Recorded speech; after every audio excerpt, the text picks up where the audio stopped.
इस वीडियो में हम बात करेंगे सीआरपीसी के सेक्शन 2 की। सेक्शन 2 पहले हमने बात की थी सेक्शन 1 की। तो सेक्शन 2 बहुत ज़्यादा इम्पॉर्टेंट है, बहुत ज़्यादा क्वेश्चंस आते हैं इसमें से, क्योंकि इसमें डेफिनेशंस दी गई हैं। डायरेक्ट क्वेश्चन आ जाता है एग्ज़ाम के अंदर कि जो बेलेबल ऑफेंस है उसकी डेफिनेशन किस सेक्शन में दी गई है, सीआरपीसी के कौन से सेक्शन में दी गई है, या चार्ज के बारे में किस में बताया गया है, या कॉग्निजेबल ऑफेंस के बारे में किस में बताया गया है, या कंप्लेंट के बारे में किस में बताया गया है। तो ये सेक्शन सबसे ज़्यादा इंपॉर्टेंट है, इसको ध्यान से समझिएगा। बिल्कुल सिंपल तरीके से सिंपल शब्दों में समझाऊंगा। सबसे पहले जो डेफिनेशन है वो कौन सी है? जो क्लॉज ए है, बेलेबल ऑफेंस। बेलेबल ऑफेंस क्या होता है? सिंपल शब्दों में अगर समझें तो बेलेबल ऑफेंस वो है जिसमें बेल मिल जाती है, जिसमें पुलिस स्टेशन में ही बेल मिल जाती है, बेलेबल ऑफेंस होता है। और इसके अलावा जो ऑफेंस होता है वो नॉन बेलेबल ऑफेंस होता है। लेकिन इसमें जो बेलेबल ऑफेंस के बारे में बताया गया है उसको ज़रा डिस्कस कर लेते हैं। Bailable offence means an offense which is shown as bailable in the first schedule or which is made bailable by any other law of the time being in force।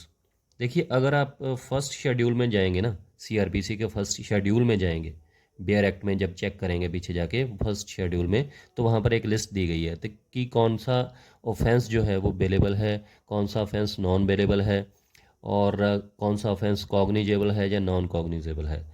तो इसमें यही बताया गया है कि जो कि फर्स्ट शेड्यूल में दिखाए गए हैं वो बेलेबल ऑफेंस हैं, या फिर किसी लॉ ने, किसी कानून ने फॉर द टाइमिंग उस टाइम के लिए उसको बना दिया है, क्या बना दिया है? बेलेबल ऑफेंस बना दिया है।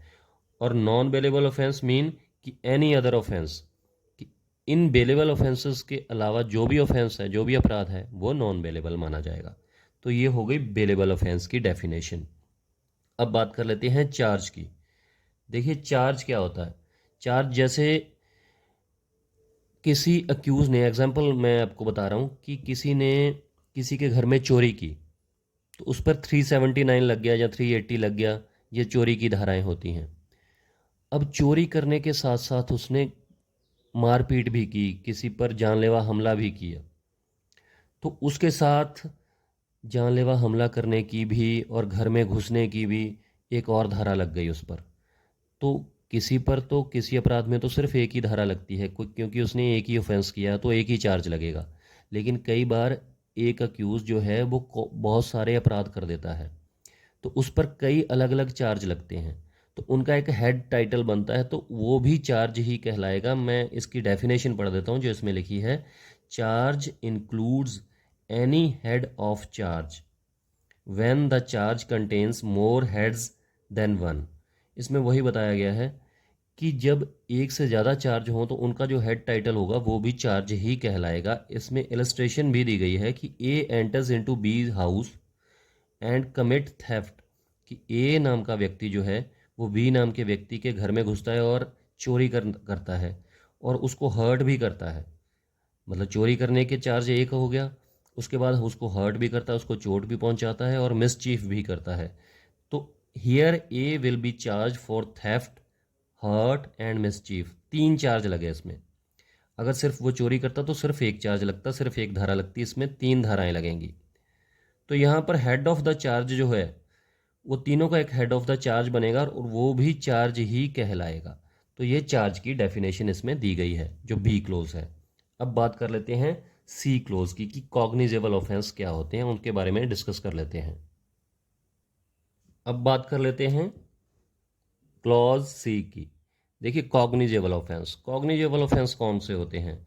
अब पहले तो इसकी मैं डेफिनेशन पढ़ देता हूँ, उसके बाद सिंपल शब्दों में बताऊंगा। इसमें डेफिनेशन दी गई है, cognizable offence means an offence for which and cognizable case means a case in which a police officer may, in accordance with the first schedule or under any other law of for time being, enforce arrest without warrant।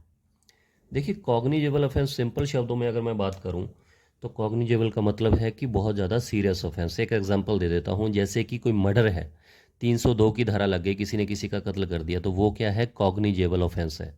उसमें जो police officer है उसको अदालत से, court से कोई permission लेने की ज़रूरत नहीं है, कोई वारंट लेने की ज़रूरत नहीं है, उसको डायरेक्ट पुलिस जो है अरेस्ट कर लेगी अक्यूज़ को।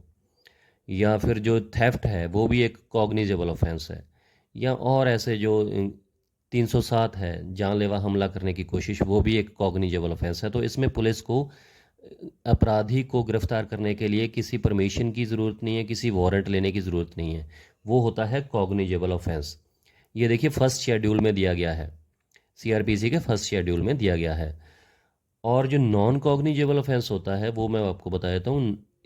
नॉन कॉग्निजेबल मतलब थोड़ा कम सीरियस। जैसे एग्जांपल के तौर पर मैंने बताया कि थेफ्ट है, चोरी जो है वो कॉग्निजेबल ऑफेंस है, लेकिन हाउस ट्रेसपास जो होता है, घर में किसी के घर में ज़बरदस्ती घुसना, तो वो जो है वो नॉन कॉग्निजेबल ऑफेंस है। तो कहने का मतलब ये है कि जो नॉन कॉग्निजेबल ऑफेंस होते हैं उसमें पुलिस को अपराधी को गिरफ्तार करने के लिए वारंट की ज़रूरत पड़ती है, कोर्ट से परमिशन लेनी पड़ती है, वारंट लेना पड़ता है। लेकिन जो कॉग्निजेबल ऑफेंस होते हैं उसमें किसी भी वारंट की ज़रूरत नहीं है, डायरेक्ट पुलिस गिरफ्तार कर लेती है। तो ये हो गया आपका कॉग्निजेबल ऑफेंस। अब नेक्स्ट बात कर लेते हैं क्लॉज डी की, जो कि बात करता है कंप्लेंट के बारे में। देखिए इसमें कंप्लेंट के बारे में जो बताया गया है क्लॉज डी के बारे में, तो इसका जो डेफिनेशन इसमें दी गई है वो मैं पढ़ देता हूँ। Complaint means any allegation made orally or in writing to magistrate within view of his taking action under this code, then that person, whether known or unknown, has committed an offense but does not include a police report। तो इसमें complaint के बारे में क्या बताया गया है कि ये एक एलिगेशन होता है जो आप लगाते हैं किस पर्सन पर जिसने आपके साथ कोई गलत किया है, कुछ अपराध किया है। चाहे आप ऑरली या फिर राइटिंग में, ये कंप्लेंट लिखित में किसको देते हैं, मजिस्ट्रेट को देते हैं, जज साहब को देते हैं, कोर्ट में देते हैं। कोई ऑफेंस हुआ है आपके साथ, कोई अपराध हुआ है आपके पास, लेकिन उस but does not include a police report, लेकिन उसमें साथ में पुलिस रिपोर्ट नहीं होती है। जो आप एलिगेशन लगाते हैं, जो रिटन में आप कंप्लेंट देते हैं मैजिस्ट्रेट को। देखिए इसमें कुछ और आगे चीज़ें बताई गई हैं, वो डिस्कस कर लेता हूँ मैं। जब भी आपके साथ कोई अपराध होता है, कोई ऑफेंस होता है, तो आपके पास कौन सी रेमेडी होती हैं, कौन से रिलीफ होते हैं। सबसे पहले तो आप क्या कर सकते हैं कि पुलिस स्टेशन में जाके एफआईआर करवा सकते हैं। लेकिन एफआईआर कब लॉज होती है, कोई पुलिस स्टेशन में जो पुलिस ऑफिसर होता है वो एफआईआर तब लिख सकता है जब आपके साथ कोई अपराध जो हुआ है वो कॉग्निजेबल है। जैसे हमने पहले बात की थी कॉग्निजेबल अपराध की, तो कॉग्निजेबल अपराध में तो एफआईआर लिखी जा सकती है। लेकिन जो आपके साथ अपराध हुआ है, ऑफेंस हुआ है, वो कॉग्निजेबल नहीं, नॉन कॉग्निजेबल है, तो पुलिस स्टेशन में एफआईआर नहीं लिखी जा सकेगी। तो फिर उसका क्या आपको रिलीफ मिल सकता है, रेमेडी मिल सकती है। तो आप क्या कर सकते हैं, नॉन कॉग्निजेबल ऑफेंस में कंप्लेंट फाइल कर सकते हैं मजिस्ट्रेट के सामने। तो in case of non cognizable offence there are two options. एक तो आप कंप्लेंट दे सकते हैं मजिस्ट्रेट को। दूसरा क्या है कि इंफॉर्मेशन टू पुलिस, कि आप पुलिस को एक लिखित में इंफॉर्मेशन दे सकते हैं कि मेरे साथ ये इस पर्सन ने मतलब ऑफेंस किया है, अपराध किया है, और इसको सज़ा दी जाए, इसको पनिशमेंट दी जाए। तो उसके बाद पुलिस स्टेशन में जो पुलिस ऑफिसर होता है वो क्या करते हैं कि उसको अपने रजिस्टर में, कंप्लेंट रजिस्टर में एंट्री कर लेते हैं आपकी, और उसको आपकी कंप्लेंट को फॉरवर्ड कर दिया जाता है जज साहब के सामने, कंसर्न मैजिस्ट्रेट के सामने। तो वहाँ पर फिर जो मैजिस्ट्रेट होते हैं वो अगर चाहें तो उनको अगर प्राइमा फेसाई लग रहा है कि इस कंप्लेंट में जो है वाकई में अपराध हुआ है, तो वो इन्वेस्टिगेशन का ऑर्डर दे सकते हैं और उसके बाद एफआईआर वगैरह लिखी जा सकती है। तो इस तरीके से आप जो है वो कंप्लेंट के बारे में आपको बताया गया है। इसमें जो शुरू में मैंने डेफिनेशन पढ़ी थी कि इसमें जो अपराध हुआ है वो चाहे किसी नॉन पर्सन ने किया है या अननोन पर्सन ने किया है, चाहे वो इंसान जिसने आपके साथ कोई अपराध किया है वो चाहे आपका जान पहचान का है, चाहे कोई अननोन पर्सन है, अगर आपके साथ कोई कंप्लेंट मतलब कोई ऑफेंस हुआ है और वो नॉन कॉग्निजेबल ऑफेंस है, तो आप जो है कंप्लेंट लिखित में मजिस्ट्रेट के सामने दे सकते हैं। इसमें आगे कुछ और लाइंस हैं वो मैं डिस्कस कर लेता हूँ। इसमें यह भी बताया गया है कि जो कॉग्निजेबल ऑफेंस हैं उसमें क्या होता है, मेन डिफरेंस क्या होता है, और नॉन कॉग्निजेबल ऑफेंस में क्या डिफरेंस होता है। कि कॉग्निजेबल ऑफेंस में पुलिस जो है वो तुरंत इन्वेस्टिगेशन स्टार्ट कर देती है, लेकिन जो नॉन कॉग्निजेबल ऑफेंस होता है जिसमें आप कंप्लेंट करवाते हैं उसमें पुलिस जो है वो डायरेक्ट इन्वेस्टिगेशन स्टार्ट नहीं कर सकती। पहले मैजिस्ट्रेट से परमिशन मिलती है, उनसे डायरेक्शन मिलती है, उसके बाद ही जो पुलिस है वो इन्वेस्टिगेशन अपनी स्टार्ट करती है। तो ये नॉन कॉग्निजेबल और कॉग्निजेबल में मेन डिफरेंस होता है। अब बात कर लेते हैं क्लॉज ई की। क्लॉज ई किसके बारे में बात करता है? हाई कोर्ट के बारे में, कि हाई कोर्ट का मतलब क्या है, इसके बारे में डिस्कस कर लेते हैं। लेकिन इसमें बात करने से पहले जो कंप्लेंट के बारे में मैंने बात की थी, इसमें एक लास्ट लाइन थी, उसको मैं और आपको अच्छे से समझा देता हूँ। But does not include a police report. जो कंप्लेंट की हम डेफिनेशन पढ़ रहे थे, उसमें सबसे लास्ट में लाइन लिखी हुई है, but does not include a police report. कि कहने का मतलब ये है, इसमें ये बताया गया है कि जो कंप्लेंट होती है उसमें पुलिस रिपोर्ट इंक्लूड नहीं होती है। पुलिस रिपोर्ट क्या होती है? देखिए, पुलिस कभी भी कोई उनके पास जो कंप्लेंट आती है या कोई एफआईआर लिखते हैं, उसके बाद वो क्या करते हैं कि अपनी एक इन्वेस्टिगेशन करते हैं। जो आईयू होता है, जो इन्वेस्टिगेशन ऑफिसर होता है, अपनी इन्वेस्टिगेशन करता है, अपनी जांच पड़ताल करता है। तो जो इन्वेस्टिगेशन की रिपोर्ट होती है उसी को पुलिस रिपोर्ट बोला जाता है। एक रिपोर्ट तैयार की जाती है। तो कंप्लेंट के साथ में कभी भी जो पुलिस रिपोर्ट है वो नहीं आती है। अब इसमें एक एक्सप्लेनेशन दी गई है कि अगर कोई पुलिस ऑफिसर क्या करता है कि एफआईआर लिख लेता है, a report made by a police officer in case which discloses after investigation the commission of non-bailable offence shall be deemed to be a complaint, and the police officer by whom such report is made shall be deemed to be the complainant। देखिए, अगर किसी ने आपकी FIR लिख ली, किसी police officer ने आपकी FIR लिख ली, और उसके बाद उसको इन्वेस्टिगेशन के बाद पता चलता है कि जो एफआईआर लिखी गई है वो तो नॉन कॉग्निजेबल ऑफेंस है, जो आपके साथ ऑफेंस हुआ है वो नॉन कॉग्निजेबल ऑफेंस है।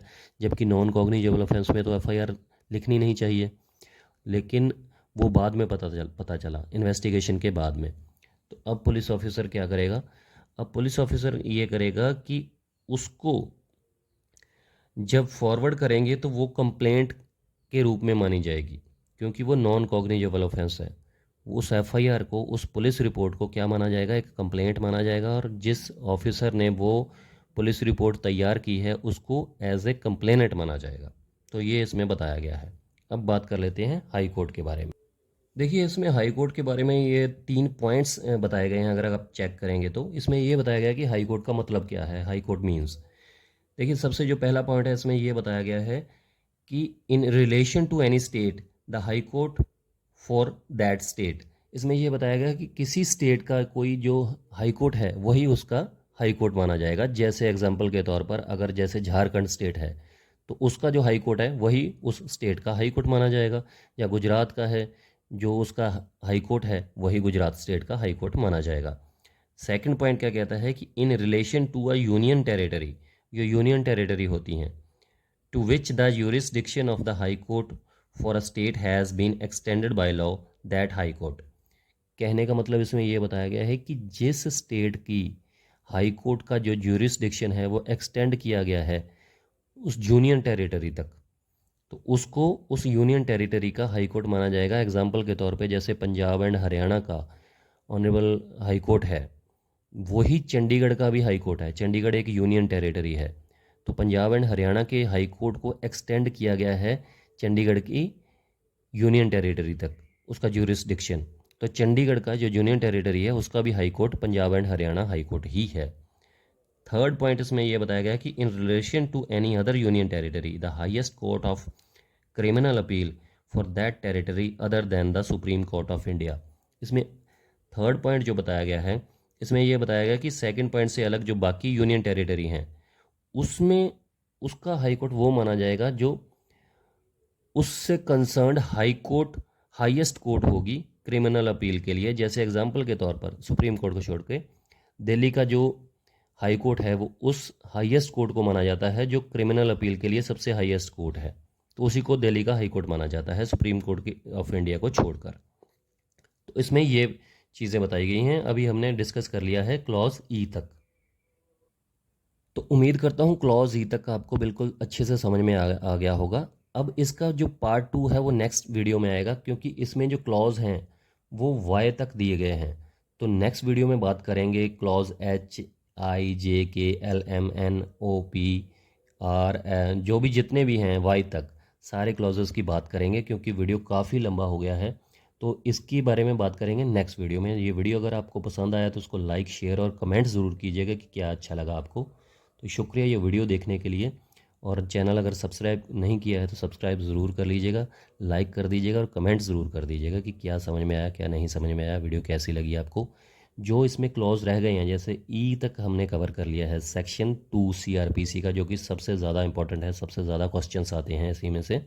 डेफिनेशंस दी गई हैं, अगर इसको आपने अच्छे से समझ लिया तो आपको लॉ बहुत अच्छे से समझ में आ जाएगा। तो अच्छे से समझाने की कोशिश भी की है मैंने सिंपल तरीके से। क्लॉज ई तक समझ लिया है, नेक्स्ट वीडियो में बात करेंगे अब उसके बाद जो क्लॉजेज हैं, जैसे क्लॉज एच है इन्वेस्टिगेशन के बारे में बात करता है, क्लॉज आई है जुडिशियल प्रोसीडिंग्स के बारे में बात करता है, इसमें आगे क्लॉज डब्ल्यू है वो समन्स के बारे में बात करता है, क्लॉज एक्स जो है वो वारंट्स के बारे में बात करता है, क्लॉज एम जो है वो नोटिफिकेशन के बारे में बात करता है। तो काफ़ी चीज़ें अभी बाकी हैं इस सेक्शन की, जो कि नेक्स्ट वीडियो में हम बात करेंगे। तो इसके बाद जो कि कल मैं वीडियो बनाऊंगा नेक्स्ट पार्ट की, तो अभी आप इसको अच्छे से वीडियो को समझिए, देखिए और कमेंट कीजिए। तो नेक्स्ट वीडियो इसकी जो है वो कल आएगी, जिसमें सारे पॉइंट्स जो हैं, सारे क्लॉजेस जो हैं वो कवर कर लिए जाएंगे। तो आपका सेक्शन 2 जो सीआरपीसी का है वो कंप्लीट हो जाएगा। तो शुक्रिया दोस्तों, कमेंट ज़रूर कीजिएगा, लाइक भी कीजिएगा। शुक्रिया, धन्यवाद।